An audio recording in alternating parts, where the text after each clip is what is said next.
Ida regardait Martha. Et Martha regardait la forêt. Tu crois qu'il y a des enfants comme nous qui vivent dans la forêt?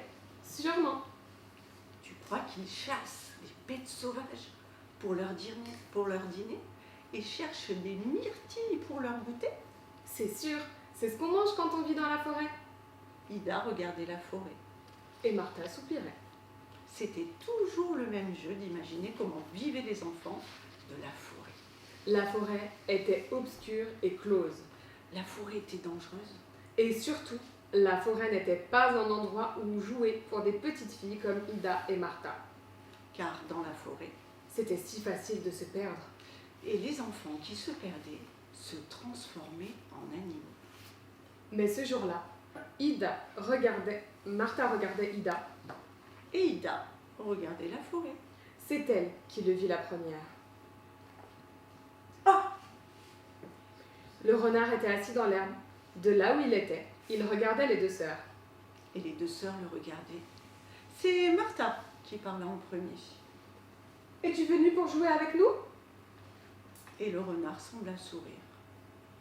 Elles entraient pour la première fois dans le sombre de cette forêt. Comme elles ne l'avaient jamais fait auparavant. Et il ne faisait pas si sombre. Il y avait des feuilles de toutes les formes. Et les tons d'arbres n'étaient pas marrons comme on leur avait appris à dessiner. Il y en avait des verts, Des jaunes. des couleurs de réglisse, Et des couleurs de pommes de terre. des gris. Des lys et des rugueux. Il y avait des troncs qui ressemblaient à la peau des animaux sauvages. Les lianes qui s'emberlificotaient. Faisaient des dessins étranges entre les arbres et toutes sortes de plantes poussaient n'importe où et comme elles voulaient. Certaines étaient piquantes et d'autres étaient douces. Comme les mousses fluorescentes qui illuminaient le chemin. La forêt était la chose la plus en désordre que Martha et Ida n'avaient jamais vue. Mais c'était un assez beau désordre. Le renard les guida jusqu'aux enfants de la forêt. Les enfants de la forêt semblaient encore plus étranges que dans l'imagination de Martha et Ida. Ils portaient des vêtements décorés. Des grandes bottes les jours de pluie. Et des pieds nus le reste du temps. Ils se maquillaient tous les jours. Car personne ne l'interdisait. Ils proposèrent à Martha et Ida de jouer avec eux. Il fallait décorer ces robes blanches. Car les robes blanches sont destinées à être décorées.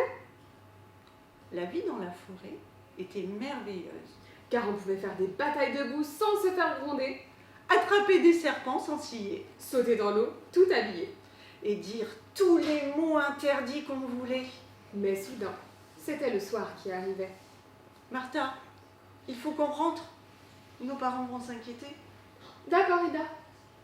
Quand Martha et Ida entrèrent dans le salon, Si ça allait colorier, tout le monde s'arrêta de parler.